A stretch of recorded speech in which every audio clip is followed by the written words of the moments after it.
por que sois tão medrosos? Ainda não tendes fé?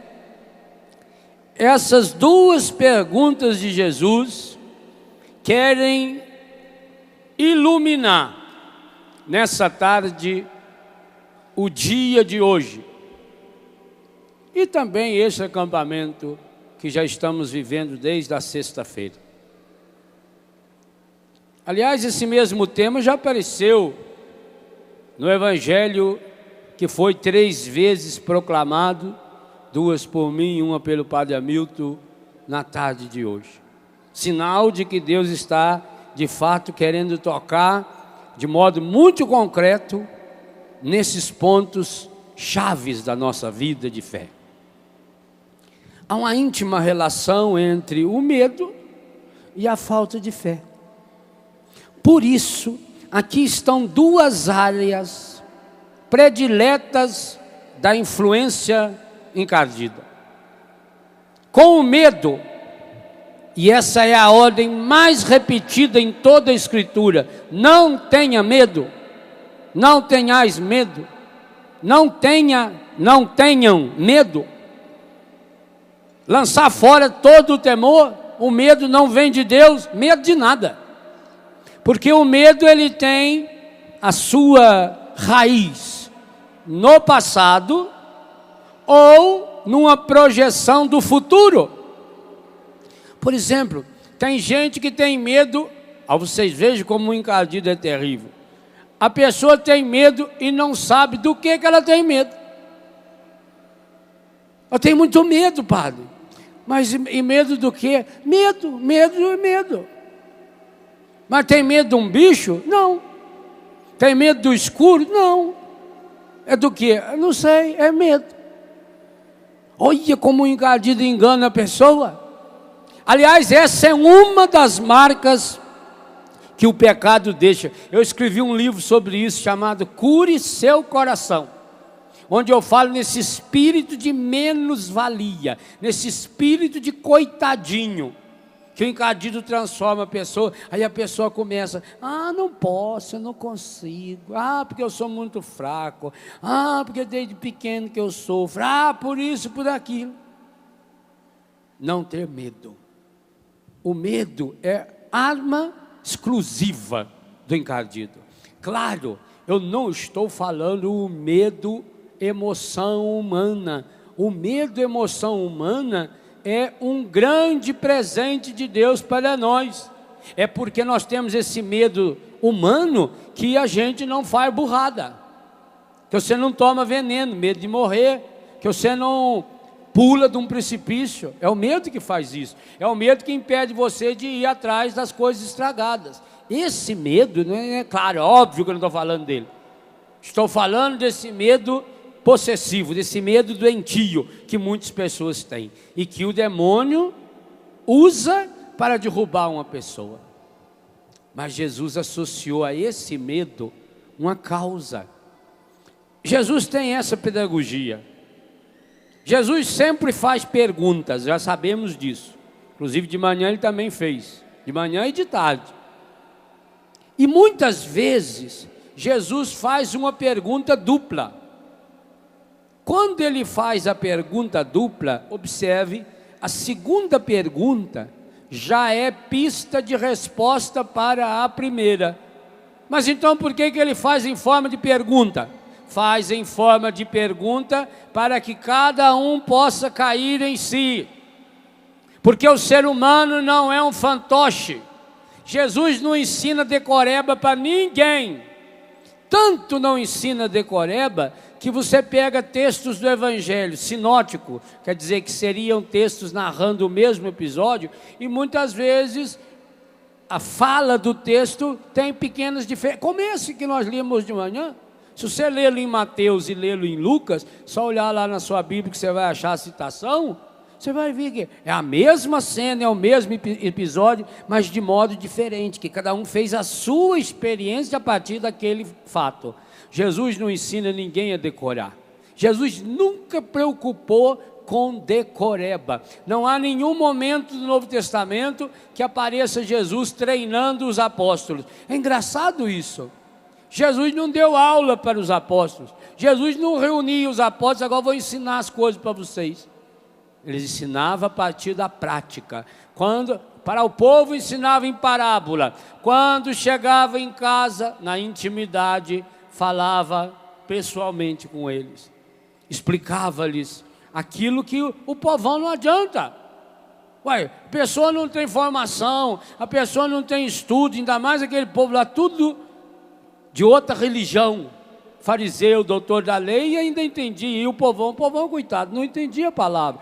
Então Jesus falava, mas falava também, daqui a pouco eu toco nesse assunto, de uma forma indireta, como Natan fez com Davi, e os motivos a gente já vai refletir juntos. Jesus associa, na segunda pergunta, elementos que respondem à primeira. E ele faz isso em forma de pergunta, exatamente porque você não é fantoche. Você não é um bichinho treinado. Ele não faz lavagem cerebral. Ele jamais tira o terceiro elemento, a liberdade humana. Jamais. Aliás, ninguém pode tirar essa liberdade. Pode condicioná-la. Transformar a liberdade no fechamento interior do medo, leva à insegurança, e gesta depois quantas coisas estragadas que vai levando a pessoa para o fundo do poço. Então as duas perguntas de Jesus, a segunda já está mostrando a resposta. Por que vocês têm medo? Por que vocês ainda não cresceram na fé? Jesus está dizendo, quanto menos fé esclarecida, maior a ignorância. Quanto maior a ignorância, maior é o medo. E aí, meu filho, minha filha, uma pessoa medrosa, você prende ela com qualquer coisa. As mães antigamente trabalhavam muito a pedagogia do medo. Olha que vem o bicho papão te pegar. Olha, se você não dormir, papai do céu não gosta de você. Olha, não faça isso, porque senão... Graças a Deus que hoje está mudando isso. E precisa mudar mesmo. Só na liberdade, só na verdade, nós superamos a ignorância. Só na força do Espírito Santo nós vamos de fato na causa desse medo, dessa falta de fé. E aí nós entendemos na primeira leitura exatamente o que faz em nós a ação maligna em nós, quando nos afastamos da graça de Deus. Você já ouviu ontem, essa leitura é continuação da primeira leitura de ontem. A leitura refere-se ao pecado gravíssimo. Ontem nós tivemos a descrição minuciosa dos pecados, porque foram vários, um atrás do outro, cometidos por Davi. Davi era um homem de Deus. Davi foi um homem escolhido por Deus. Davi foi um homem ungido por Deus. Do mesmo jeito que derrama óleo na cabeça do padre, do mesmo jeito que derrama o óleo nas mãos e na cabeça do bispo, Davi recebeu o óleo da unção. Davi foi um homem mergulhado no óleo da unção pelo profeta Samuel, um homem escolhido a dedo, um homem escolhido pelo próprio Deus. Davi era rei, um homem poderosíssimo. O homem que de fato unificou o povo de Deus. Quando Davi se tornou rei, o reino de Judá e o reino do resto de Israel era separado. Davi unificou-os. Davi colocou Jerusalém como a capital desse único reinado, embora ele fosse de Belém. Ele quis fazer isso com Jerusalém, a terra da promessa, a cidade santa. Aliás, santa em todas as religiões monoteístas. Davi era um homem espetacular, um compositor maravilhoso, que nos deixou aí quase uma centena de cânticos maravilhosos que nós continuamos cantando até o dia de hoje. Qual é outro cantor que fez uma música, por exemplo, há 200 anos atrás que a gente canta? 300 anos. Pois os sucessos que Davi nos ensinou e ensinou aquele povo, nós estamos cantando hoje 2.500, 3.000 anos depois. Nós aqui sabemos de cor algumas músicas de Davi. Basta que se eu começasse a cantar, mas hoje não é ministério de música, eu não farei isso. Começasse a cantar aqui, vocês iam cantar comigo umas 40, 50 ou mais. Músicas feitas por Davi, baseadas nos salmos. Então pensa, um homem de uma capacidade. Músico significa que tem uma sensibilidade. O compositor tem que ter uma sensibilidade, uma delicadeza aguda do ouvido e do coração, uma percepção maravilhosa. E ainda mais ele, que fazia música cristã, já era cristã, embora não tinha Cristo ainda. Música religiosa, música mensagem. Homem espetacular. Portanto, um homem maravilhoso. Lindo! No meu livro Corações Curados eu descrevo até fisicamente. Louro! Não sei se aí tem alguma causa do pecado dele, na sua lourice. Claro, porque sendo um homem tão bonito, de aparência bonita, que se destacava, um rapazão lourão, zóio azul, alto, 1,80 m, homem. No povo judeu ainda destacava mais ainda. O judeu tem uma característica visual que você descobre fácil pelo nariz, o jeito do zóio, da orelha do judeu, típico. E não é um povão grandão. O Davi se destacava. Então um homem bonito, um homem delicado, de uma delicadeza, de uma expressão artística. Outro dia nós líamos mesmo, quando ele vem, semana passada, essa semana ainda, né, começo da semana, quando ele vem diante da arca, ele dançava. Davi era um dançarino. Homem que dança tem que ter uma sensibilidade maravilhosa. Tem muito homem que não dança por medo que os outros vão achar que ele não é homem. Davi dançava, e ainda vestido assim, com só uma tanguinha, chama-se efode. É uma tanguinha de nada, não tapa nada. Tanto que a mulher dele ficou achando um absurdo, que ridículo ficar lá dançando com as nádegas expostas e o povo vendo você quase pelado, um rei. Ele disse: eu dancei, foi para Deus, não foi para você. E para falar em dança, você que está dançando, nunca mais eu quero você perto de mim. Como é que eu vou querer uma mulher que não compreende a minha sensibilidade, a minha alegria? Eu estava dançando diante de Deus. Gente, se nós ficássemos aqui fazendo uma pregação sobre os valores de Davi, teria que emendar hoje e amanhã. Era um homem excepcional, mas tinha o pé de barro. Tinha um ponto fraco, pelo menos um, deve ter tido outros. E o encardido achou direitinho qual é o ponto fraco de Davi. Por que que Davi, quando viu Betsabé tomando banho, ele mandou descobrir quem era e mandou trazê-la e se uniu a ela? Por necessidade sexual? Ele tinha 300 mulheres. Já pensou? Naquela época era uma beleza. Naquela época os homens de Deus podiam ter 200, 300. Salomão teve 1000. Por isso que depois parou. Não tem mais, que a cota já foi toda. Só com esses aí, só Salomão e o pai dele, Davi, já gastaram a cota aí de quase 2.000 padres. Celibatário hoje. O que Deus vai fazer? Agora, meu filho, gastou demais, agora vocês aguentam e chupam o dedo. Essa é a explicação. Não é bobagem. As bobagens também explicam e evangelizam. Ajuda. Davi tinha todas essas mulheres, inclusive a Micol. A Micol, pela descrição bíblica, era uma belezinha. Filha de Saul. Saul foi, segundo a Bíblia, um dos homens mais lindos que já existiu.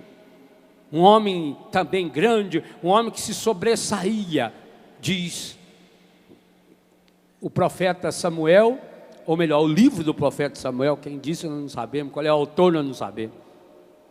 Saul era um homem lindo, a sua filha maravilhosa, Micol, uma menina linda. Dá a ideia que ela era meio japonesinha, né? Com esse nome, Micol. Eu acho que ela era meio japonesa. Tá belezinha, aqueles olhinhos puxadinhos assim, cabelinho preto. Ah, japonês é bonito. Também quando pega para ser feio, corre. Feio e mal arrumado, corre aquele cabelo que eles não penteiam direito, que dente que não cuida, né? Um bom odontólogo e um bom cabeleireiro lá no Japão ia fazer um sucesso medonho. Principalmente quando a gente sai na rua, a gente ficava olhando lá, falando, mas nossa senhora, é muito feio, eu tenho dó desse rapaz. Fiquei com dó daquele povo. Tem muita gente feia, mas quando dá para ser bonita, principalmente as japonesas. As japonesas é uma belezinha. Que jeitinho bonitinho delas andar, né? Davi, que as roupinhas, que as marras, que a flor nas costas que assim, isso é uma belezinha. Marra aquele pano na cintura, que ele fica fininho, aquele pezinho desse tamanho. Eu não sei que jeito que é o pé fora do sapato, porque para caber dentro daquele coisa lá, entortou tudo. Eu vou encolhendo assim. Uma belezinha. Todavia era casado com uma menina linda, que ele era perdidamente apaixonado por ela. Uai, por causa da irmã dela, Davi fez estardalhaço. Arrumou 200 prepúcios, sei lá, o que o homem ia fazer com aquilo. Vocês faziam um virado com aquilo, o que era? Lá no Rio Grande do Sul eles comem de vaca não, de boi, né? Eles comem o negócio do boi. Eu acho que o Saul gostava disso, que 200 prepúcios, para fazer uma farofa lá de sobra até não poder mais. Que lá misturado depois na paquera, fazia lá uma farofona. Para que ninguém sabe. Um homem valente, amoroso.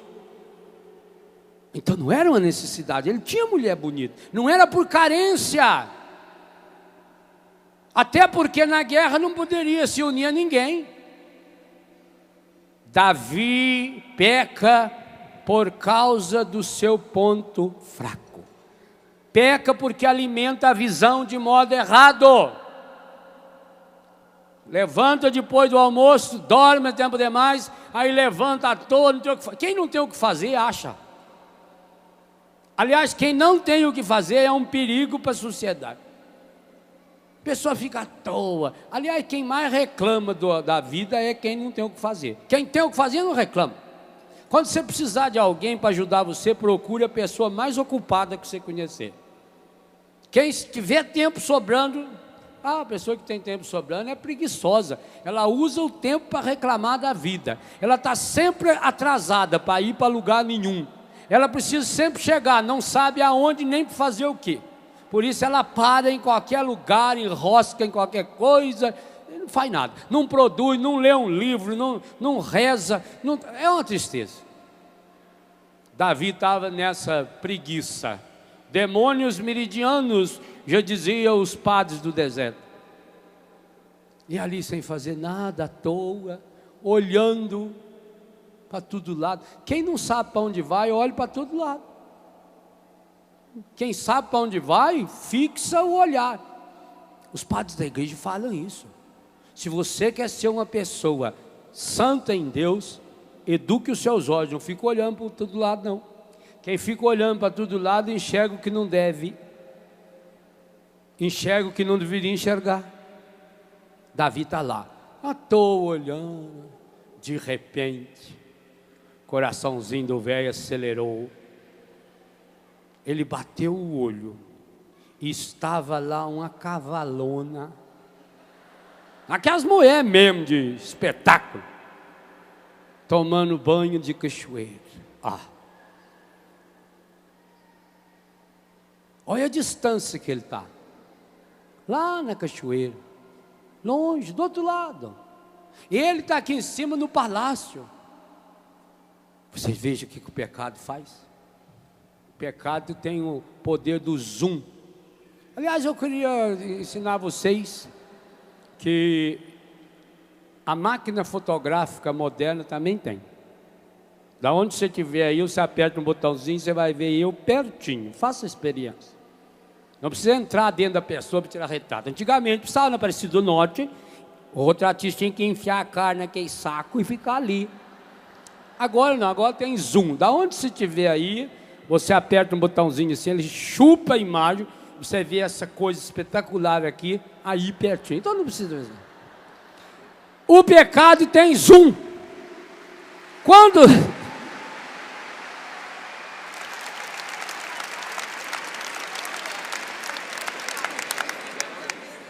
Essa técnica que o encardido usa. Quando a pessoa vê uma pequena ligação com ele e fixa os olhos nele, ele tem o poder de atração. E ele atrai. E olha a força para a atração dele. O Davi não sabia nem quem era.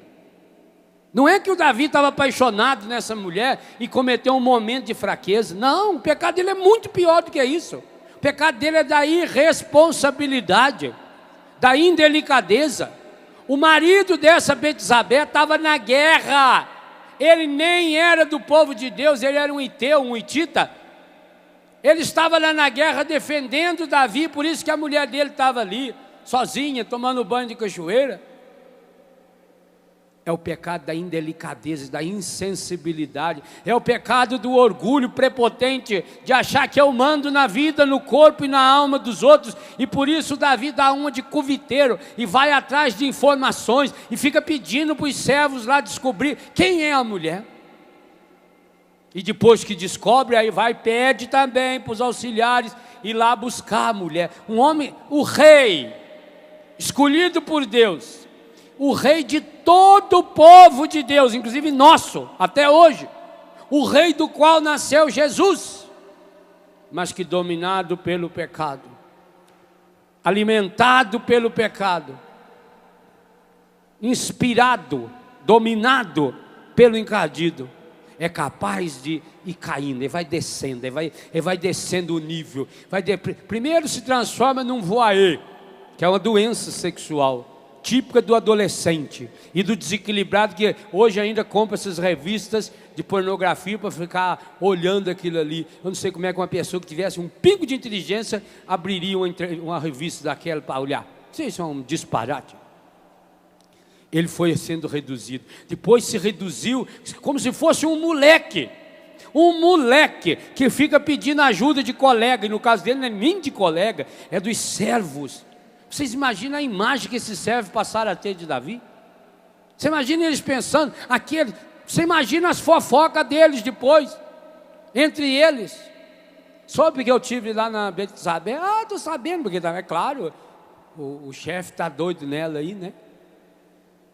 Que coisa, olha que humilhação, um rei, um ungido do Senhor, mas vai lá no fundo do poço, traz. A mulher obedece, porque ela não tinha voz ativa. A Betsabé não tem pecado nenhum aí não. Por isso que Deus vai abençoar a Betsabé no futuro, como hoje a primeira leitura conta. Traz Betsabé, ele une-se a ela sexualmente e manda embora. Passa um tempo, veja, ele não teve preocupação nenhuma com essa mulher. Ele não teve delicadeza nenhuma com essa mulher. Usou para o seu prazer momentâneo e pode mandar embora. Essa sexualidade, eu falo nesse livro, eu queria recomendar de fato que vocês que são casados lessem esse livro e ajudasse a que seus filhos, seus amigos casados lessem esse livro. Principalmente agora com essa edição revisada, eu tenho um imenso prazer em apresentá-lo. Leiam esse livro. É a palavra da igreja. O meu papel ali foi traduzir e atualizar os textos da catequese e da igreja. Você vai ver que beleza. Eu sonho, e lá eu digo lá nesse livro, eu sonho quando os casais tiverem na sua vida íntima essa visão. Vocês vão ficar abismados. Algumas pessoas vão ler e reler, como eu tenho recebido testemunho, várias vezes, para saber, será que o padre falou? É isso mesmo que o padre está falando? E vai descobrir, é isso mesmo, a beleza, a grandeza da sexualidade. Mas não isso que o Davi fez. O que o Davi fez foi coisificar, usar uma mulher, do mesmo jeito que alguém paga, foi um ato prostituído. Do mesmo jeito que alguém que tem dinheiro vai lá e paga para uma mulher para usar o seu corpo, o Davi fez isso, ele usou o poder. O pagamento dele foi porque ele era um homem grande demais, foi porque ele era rei. Usa, joga fora. Laranja chupada, você joga fora o bagaço. A Betsabé é sozinha. Betsabé volta para casa. Com certeza vai assimilando tudo aquilo. E aí, não veio a menstruação. Ela fica grávida. Com quem que ela podia partilhar? Com quem que ela podia falar? Mandou dizer para Davi. Quem será que levou a notícia da gravidez de Betsabé para Davi? Ela não tinha acesso ao rei? Não podia ninguém chegar perto do rei assim? Está no livro de Judite, não, perdão, de Esther, livro de Esther. Nenhuma mulher podia se aproximar do rei, nem a mulher dele. E ela chegou, se expôs diante do rei. Betsabé não tinha acesso ao rei. Claro, ela mandou recado por aquele coviteirinho que tinha um dia ido lá na casa dela buscá-lo, e que tinha intimidade com o rei que trabalhava no palácio. Eu fico imaginando a reação do rei quando os empregados devem ter feito uma reunião para saber qual deles ia dar a notícia. E chegaram nele: seu Davi, saiu o resultado. Telefonaram aí da produção do Ratinho. É do senhor. Bebé está grávida. Eu queria ser vivo na época, aí não seria hoje, mas fazer o quê? Para ver a cara do Davi. Não é possível. Mas por que será que ela ficou grávida?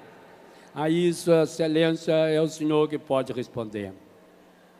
Naquela época ainda não tinha gravidez pelo Espírito Santo. Só veio anos depois, inclusive com descendente da família dele, mas ele não. E o Davi se arrependeu? Não.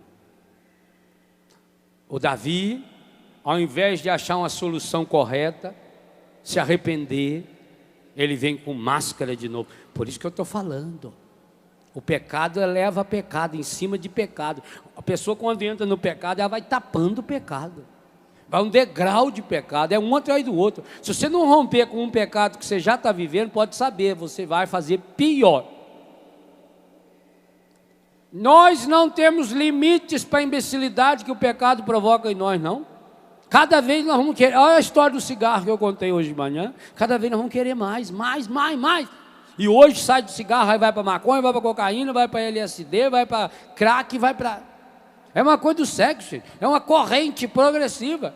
Começa com uma leiturazinha, olhando uma revista em casa, depois um filme, depois vai criando um vício sozinho, depois acha alguém, aí depois eu não quero mais uma pessoa só, aí eu preciso de outras pessoas, daqui a pouco eu já me relacionei com 5, com 10, daqui a pouco vai indo, fundo do poço. O Davi entrou nessa, estava nessa, no caso de Davi aqui é uma contaminação maligna absoluta, eu não tenho dúvida nenhuma disso, porque é o demônio que vai articulando, o demônio é especialista nessa articulação, ele vai articulando, e o Davi então começa a articular. A primeira coisa que ele faz, ele tem que manter a aparência, ele tem que manter a hipocrisia dele, manda chamar Urias,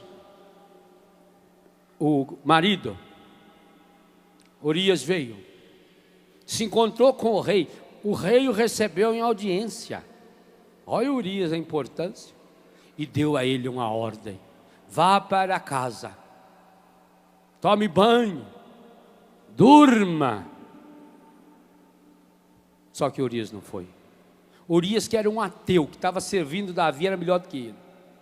Não foi, porque enquanto o povo de Deus estava em guerra, a arca de Deus ficava fora. E imagina um homem que fosse se unir à sua esposa, se a arca de Deus está fora do santuário. Ele, que era um ateu, pagão, respeitava. Estava a serviço de Davi e respeitava o que Davi não respeitou. Ele não foi. Davi mandou chamar de novo. Os coviteiros de Davi continuam atuando. Porque como é que o rei sabe que o Urias não foi? Vieram dizer a Davi, leia no texto, Quantas vezes aparece um plural sem pronome? Ou quando tiver ali um pronome, acho que uma vez numa tradução, é eles. Assim, as outras vezes é tudo pronome oculto. Falaram, foram, viram, descobriram, disseram. Isso que continua hoje, é assim que o demônio, lá em casa ele sabe disso. Quando alguém chega para mim e fala, olha, falaram quem? Quem falou? Não quer dizer o nome, então eu não quero saber o fato. Diga quem? O José, o José falou? Falou. Eu vou conversar depois com o José, hein? E vou dizer a ele que você está me falando isso, tá bom? Tá bom. Ele sabe disso. Porque falaram, estão falando por aí. Que estão falando? Quem? Primeira coisa que você tinha que perguntar é quem falou. O pessoal não fala. O pessoal é indefinido. Quem? Não. Então eu não quero saber. Não, mas o fato eu não quero saber. Porque senão é a mão do demônio. Olha nesse texto, você leia depois o capítulo 11 e 12 inteiro e risca na sua Bíblia quantas vezes aparece. Falaram, disseram, eles foram, buscaram, tudo nesse plural aí. É aquela corja de cuviteiro que está lá. No caso deles, coitados, eles eram obrigados a estar lá, porque eles precisavam trabalhar. E talvez no seu caso seja aqueles falsos amigos que estão sempre prontos a vir até você, levar você para o mau caminho, trazer fofoca até você, proteger os seus erros. Amigo que protege erro de amigo não é amigo. É amigo sim, mas do encardido, não de Deus. A amizade verdadeira, ela é honesta, ela ajuda o outro a ir para o céu. Se não vai para o céu, pode esquecer. Então mais uma vez entra em ação a corja, o bando de fofoqueiro. E antes de falar para Davi, eles falavam entre eles ali na cozinha, no fundo do palácio. Não, soube, não foi nada, mas ficou lá. O homem é cabeça dura. Também com um par de chifres daquele na cabeça, eu tenho que ser cabeça dura. Aí chega no rei. Só rei, tem um probleminha aí. Qual é, meu filho? Urias. Não foi, não. Mas será que ele não é chegado? Será que ele não estava com saudade da Betsabé? Meu filho, pessoa que não tinha saudade de uma mulher daquela, uma cavalona daquela, um mulherão daquela, fosse um tribufu, você até louva a Deus, mas mulher daquela, que até o rei sentia, que é isso? Mas então por que ele não foi? O rei descobre que ele não foi porque ele agia com a consciência correta e reta. O rei já estava percebendo que estava diante de um homem que era melhor do que ele. Então ele precisava agora tirar esse homem da normalidade. E aí combina com seus conviteiros. Então vamos fazer o seguinte: hoje vocês trazem eles para jantar. Tragam para jantar. E por favor, o garçom, eu quero que você deixe Urias bêbado. Urias volta para a mesa do rei. E o rei enche Urias de cachaça, de vinho. Deixou ele tortinho, porque na cabeça do rei muito simples. Ele bêbado, nós damos um jeito de mandar para a casa dele. Ele vai para a casa dele, nem vai lembrar se fez ou se não fez o serviço. E volta para a guerra. Também o povo não sabia quantos meses era a gravidez. Nós damos um jeito. Dito e feito, trouxe Urias. Deixou ele trêbado. Eu falei hoje que a pessoa não faz nada bêbada ou dropada que não faria quando estava consciente. Aí o exemplo. Deixou Urias trêbado. Agora você vai para casa. Vai com Deus. Ele não foi. Desceu, saiu, ficou dormindo lá na praça. Aí os conviteiros ficaram apavorados. Ele não foi, o que nós vamos fazer agora? Aí votaram no rei. E aí deram, de certo, uma sugestão para o rei. Olha agora o passo seguinte de Davi. Gente, é impressionante. Eu entendo muito bem meus pecados a partir desse texto. Como é que o pecado é progressivo na nossa vida. Como é que ele vai tomando conta? Você dá corda para ele, ele vai te amarrando, amarrando, amarrando, amarrando, amarrando. Começa amarrando as pernas, os olhos, o braço, e por fim ele amarrou tudo.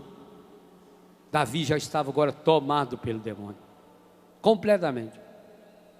Davi escreve uma carta de próprio punho, dizendo para Joabe: coloque Urias à frente do combate.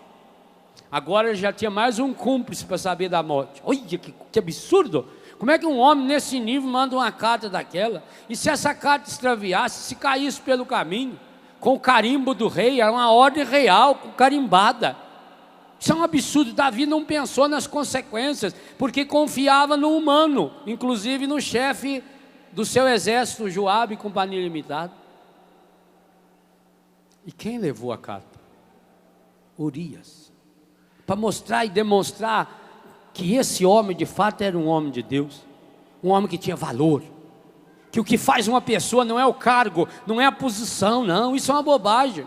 Hoje também, quanta gente que está lá em cima, que exerce o papel real na política, na economia, na igreja, quantos padres que aí que aproveita o fato de ser padre para ficar no poder e peca, e usa as pessoas. Deus o livre guarde. Olha essa questão de pedofilia que de vez em quando aparece a notícia aí. Isso é terrível. Eu não julgo, porque nem Davi eu não julgo. Você pode até julgar um ato isolado, dizer, não, meu filho, isso está errado. Mas julgar a pessoa não, sei lá, Deus, por que fez o que fez, sei lá, qual é as causas. Já preguei sobre isso aqui na Canção Nova. Olha, esse homem tão grande, esse homem tão importante, o nível que chegou. E que alegria para ele quando veio a carta, ou o bilhete ou o aviso: Urias morreu. Aí ele ficou feliz. Mas veja que o demônio é terrível. Ele ainda precisava agora sair dessa situação, porque o problema era a consciência dele que estava acusando. Por isso ficava matutando fazer toda coisa, igualzinho a minha e a sua consciência também acusa você de todos os seus pecados, e a minha me acusa. Deus nos fala através da consciência, esse sacrário inviolável. Ficou matutando ainda na cabeça dele, pois ele agora quis sair bonito do pedaço. A conclusão do Davi é fantástica, do ponto de vista humano, é uma coisa. Eu imagino que quando ele contou essa ideia para os seus coviteiros, eles devem dar pulo, falaram, que rei nós temos, olha a inteligência desse homem. Davi articulou na cabeça: Betsabé está sozinha, viúva, marido morreu na guerra, grávida. Agora não precisava mais se preocupar com a gravidez, porque ele estando morto, ninguém ia saber se ele foi ou não foi na casa dele. Todo mundo sabia que Urias tinha ido lá, todo mundo viu Urias.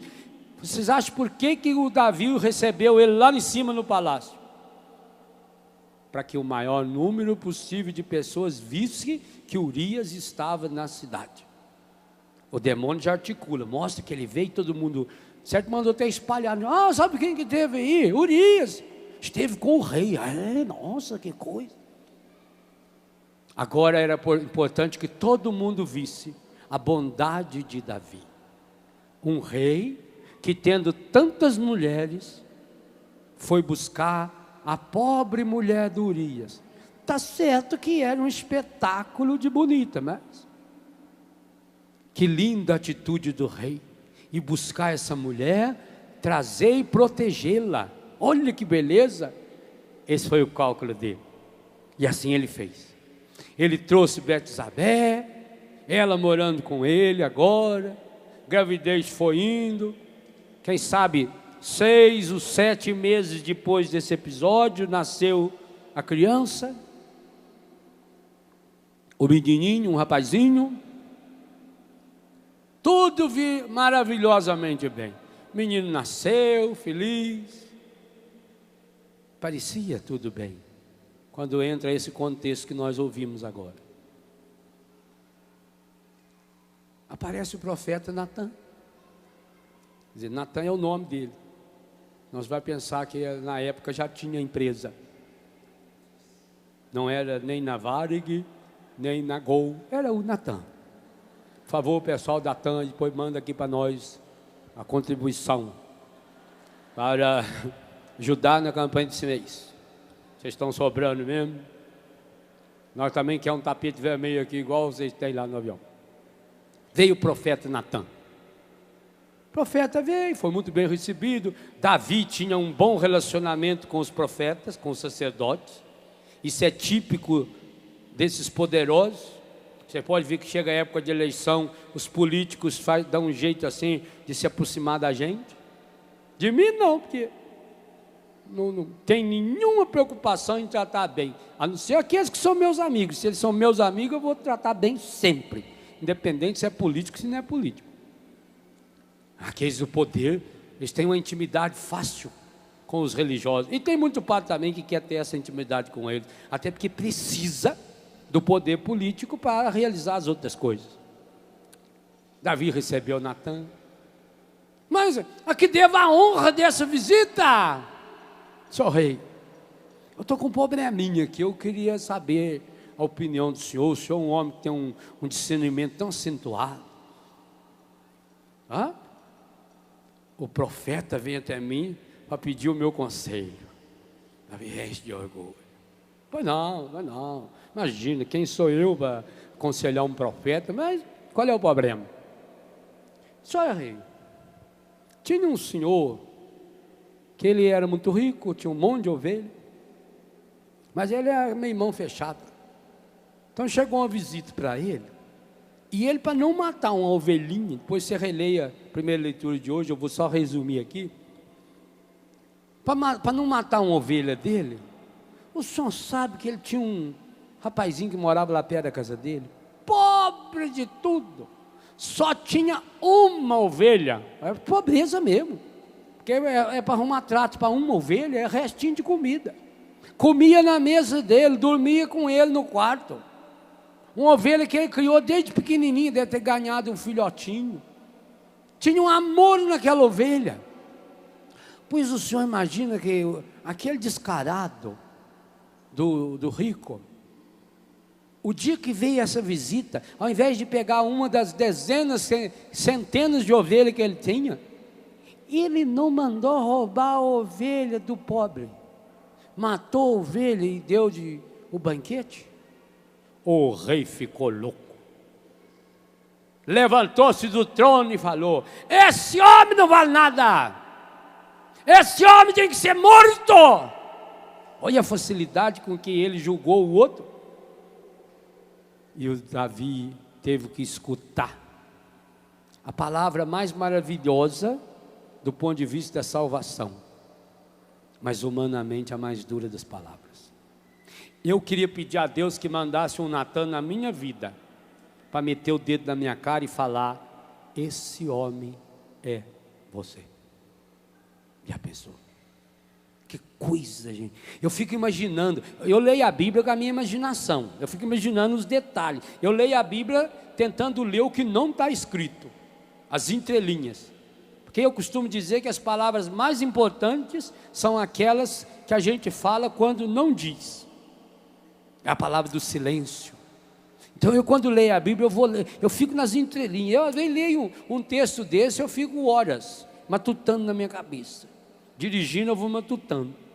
Assim também que eu preparo um pouco os acampamentos. Eu não tenho tempo de sentar no escritório, eu nem tenho escritório mesmo, né?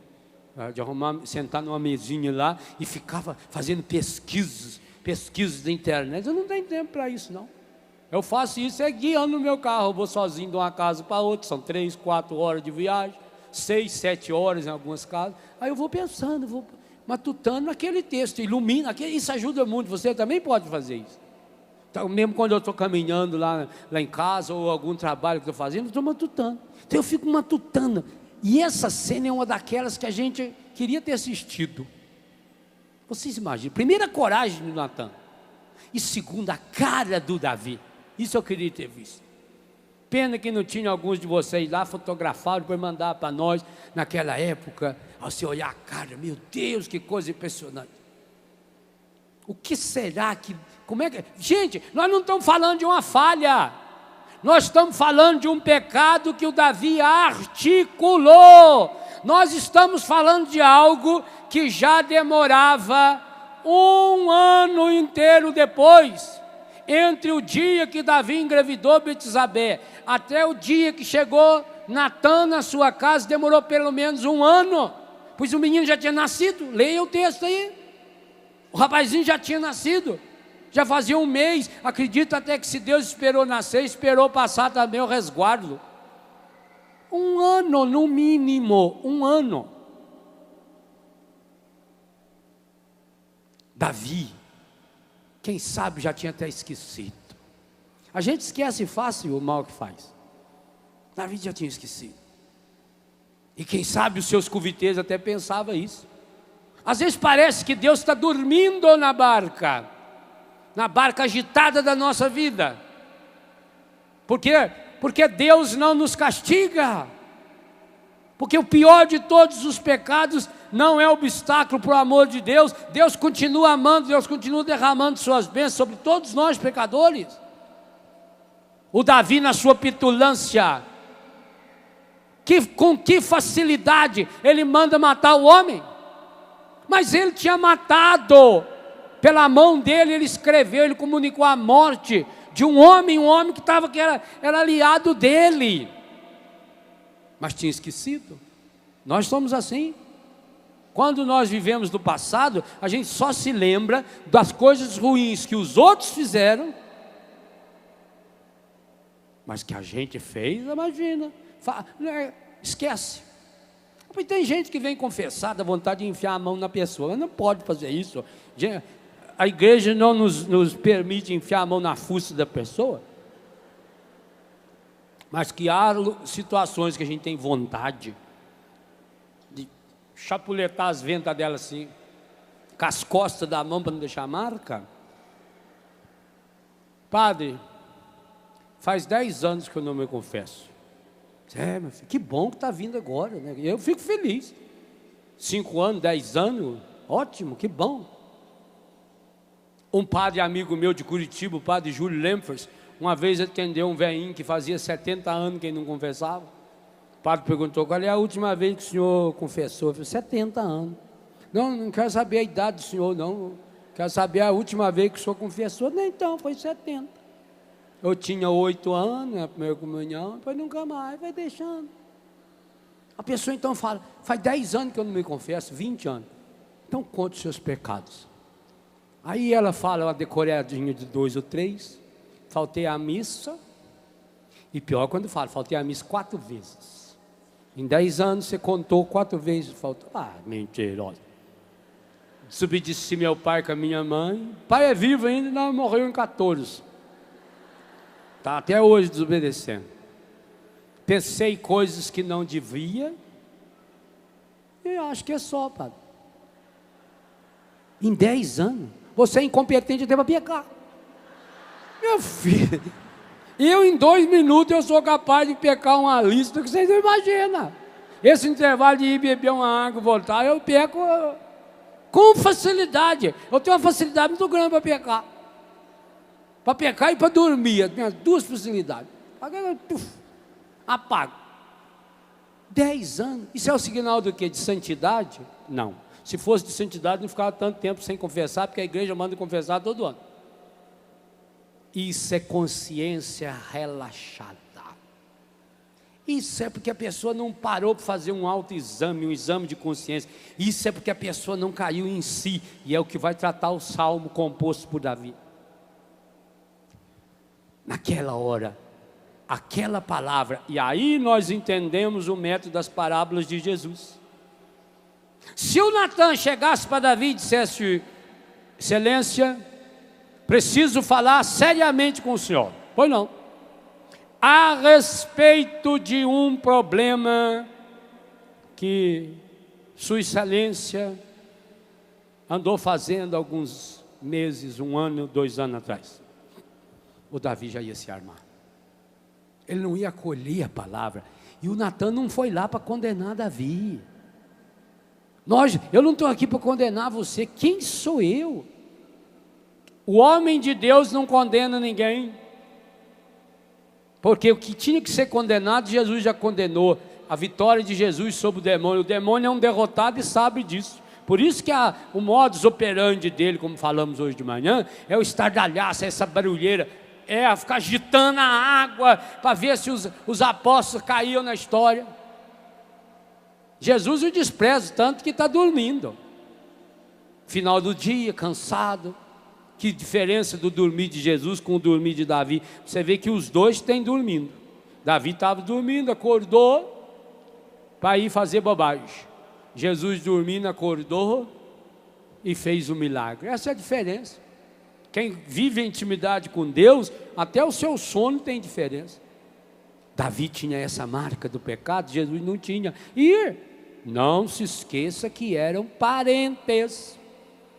O personagem da primeira leitura com o personagem do Evangelho era parentes. Jesus tinha o sangue de Davi. Você é descendente da casa de Davi. Se falasse diretamente para Davi, ele ia se armar. Ele ia se fechar. Ele ia voltar. Gente, quando você tem uma ferida, só de tocar o dedo na ferida, você tem medo. A gente tem medo que as pessoas cheguem até perto da gente. Quando você vai na praia, que está com aquele corpo tudo esfolado de sol, e vem uma pessoa para dar um abraço em você, você afasta a pessoa. Não põe a mão, pelo amor de Deus. Você protege o machucado. Você tem medo que um cachorrinho venha e pule logo ali em cima do machucado. Você toma cuidado. O Davi também era humano, e muito humano. Então você imagina, se o Natan chegasse diretamente e colocasse para ele iria criar uma barreira, ele iria criar uma máscara, ele ia criar uma casca. O Natan conta aquela história. O Davi entra na história, sai de si e tira a conclusão própria, decisiva. Por isso Natan foi categórico. Esse homem é o Senhor. E não precisou dizer para ele, o Davi não perguntou, mas como sou eu? O que eu fiz? Não, Davi sabia. Quando se pergunta que já sabe a resposta, o Davi sabia o que tinha feito, tinha consciência do que tinha feito. Então Davi cai em si e compõe o salmo que nós começamos a ler ontem e concluímos hoje. Ele caiu em si com o Salmo 50. Criar em mim um coração que seja puro. Dá-me de novo um espírito decidido. Restaura em mim a alegria da minha salvação. Esses elementos que começa o primeiro e o segundo parágrafo desse salmo, nos traz de fato, de modo muito concreto, as áreas em que o pecado e portanto o demônio faz você perder, e a partir daí faz você se perder. Coração puro, espírito decidido, pureza do coração, decisão espiritual, certeza da salvação, alegria de ser salvo. O pecado faz exatamente o contrário. Impureza do coração. Olha a impureza do coração de Davi. Vontade fraca. Falei tantas vezes sobre isso de manhã, e o padre Hamilton também retomou. Perde-se a decisão interior. Aqui agora está pedindo um espírito decidido, que não se abate, que não se deixa levar por qualquer coisinha, que não tropeça em qualquer obstáculo. Jesus questiona exatamente isso no Evangelho. Aonde está a fé de vocês? Por que vocês são tão medrosos assim? Dá-me, Senhor, um espírito decidido. Aliás, devia você e eu, cada um de nós, repetirmos esse grande pedido. Como era bom se os padres aconselhassem a meditação desse salmo como uma penitência das confissões. Como seria bom. Esse é o salmo escolhido por Deus pela boca de Davi para ser rezado depois que você cai no pecado. Esse é um bálsamo. E eu, como padre, e aqui oficialmente paramentado, e ainda tendo a graça de presidir essa Eucaristia, eu digo a você, eu aconselho a você, sempre que possível, depois que você realizar a sua confissão, sempre que possível, leia, medite, reze esse salmo. Porque ele nos traz elementos que vai abrindo espaço para que o Espírito Santo de Deus, por isso que ele está pedindo, vão ler como está aí. Por isso ele dirige o pedido a Deus: criai em mim um coração que seja puro. Criai em mim. Davi tem consciência, e nós somos chamados a ter essa consciência, de que o pecado vai contra a criação que Deus opera em nossa vida. Vai contra. O pecado nos deforma. Criai em mim um coração que seja puro. Dai-me de novo um espírito decidido. Peça isso no íntimo do seu coração. Criai em mim um coração que seja puro. Dai-me de novo um espírito abatido, decidido. Ó Senhor, não me afasteis de vossa face, nem retireis de mim o vosso Santo Espírito. Dai-me de novo a alegria de ser salvo e confirmai-me com um espírito generoso. É o contrário desse espírito fechado, desse espírito egoísta. Peça isso para Deus hoje. Peça isso para o Senhor agora. Criar em mim um coração que seja puro. Vamos cantar esse pedido. Criar em mim esse coração puro. Dá-me de novo, Senhor, esse espírito, um espírito decidido, um espírito forte, um espírito, Senhor, que de fato me faça crescer na sua graça. Põe em mim, Senhor, essa certeza de que eu sou salvo, de que eu sou liberto. Dá-me de novo a alegria da salvação. Encha-me com a sua vitória, com a salvação que vem da tua graça, com a sua salvação vitoriosa. Dá-me a certeza de que o Senhor está me salvando agora. Encha-me, Senhor, com a tua graça. Encha-me, Senhor, com o teu Espírito Santo.